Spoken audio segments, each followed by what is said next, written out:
कार्तिक में तुलसी विवाह की विधि। द्वापर युग का आरंभ कार्तिक शुक्ल नवमी को हुआ था। यदि मनुष्य स्थिति को नवमी से एकादशी तक शास्त्रोक्त विधि से तुलसी विवाह करे तो उसे कन्यादान का फल होता है। प्राचीन काल में कनक की पुत्री किशोरी ने एकादशी के दिन संध्या के समय तुलसी की वैवाहिक विधि संपन्न की थी, जिससे यह वैधव्य दोष से मुक्त हो गई। अब तुलसी विवाह की विधि कहती हूँ। अपनी श्रद्धा व भक्ति के अनुसार 1 तोले, आधे तोले या फिर चौथाई तोले सोने की भगवान विष्णु की प्रतिमा बनवाएं। यदि यह संभव न हो तो सोने में अन्य धातुओं को मिलाकर प्रतिमा बनवाएं। तत्पश्चात तुलसी जी और भगवान विष्णु की प्रतिमा की प्राण प्रतिष्ठा कर भगवान को निद्रा से जगाएं। फिर पुरुष सूक्त तथा षोडशोपचार से पूजन करें। सर्वप्रथम देशकाल स्मरण कर गणेश जी का पूजन करें। फिर पुण्यः वाचन कर वेद मंत्रों का उच्चारण करते हुए बाजे बजाते हुए भगवान विष्णु की प्रतिमा को तुलसी जी के पास रख दें। प्रतिमा को सुंदर वस्त्र व अन्य अलंकारों से सुसज्जित कर निम्न मंत्र द्वारा भगवान का आह्वान करें। आगच्छ भगवन् देव अर्चयिष्यामि केशव, तुभ्यं दास्यामि तुलसी सर्व काम प्रदो भव।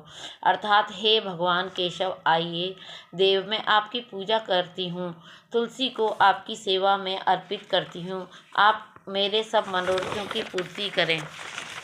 इस प्रकार आह्वान करने के पश्चात 3 बार अर्घ्य पाद और विष्टर का उच्चारण कर इन्हें भगवान को अर्पित करें। फिर एक कांसे के पात्र में मधुपक, दही, मधु और घी डालें और इसे ढककर भगवान को अर्पित करते हुए इस प्रकार कहें, हे भगवान, मैं आपको नमस्कार करती हूँ, कृपा कर यह मधु पर ग्रहण कीजिए। फिर दोनों को एक दूसरे के सामने रखकर मंगल पाठ करें।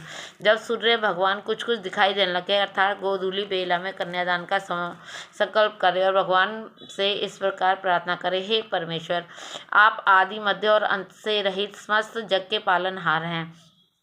आप विवाह विधि द्वारा इस तुलसी को स्वीकार करें। यह तुलसी पार्वती के बीच से प्रकट हुई हैं, वृंदावन की भस्म में स्थित रही हैं तथा ये आदि, मध्य और अंत में शून्य है। मैंने एक पुत्री की भांति तुलसी को जल के घड़ों से सींचकर पाला पोसा बड़ा किया है। आपको तुलसी अति प्रिय है, अतः मैं कन्यादान स्वरूप इसे आपको समर्पित करती हूँ, कृपा कर आप इसे ग्रहण करें। इस प्रकार तुलसी को भगवान को समर्पित कर तुलसी जी तथा विष्णु भगवान की पूजा करें। अगले दिन प्रातःकाल में पुनः इन दोनों की पूजा करें।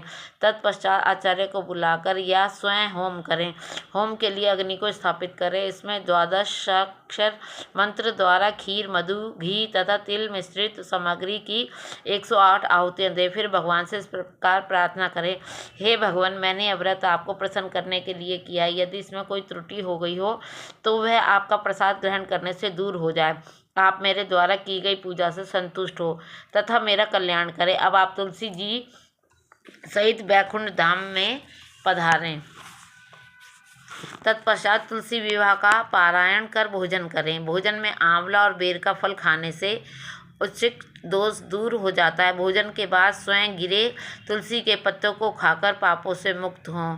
बोलिए तुलसी मैया की जय, बोलिए कृष्ण भगवान की जय, बोलिए नारायण भगवान की जय।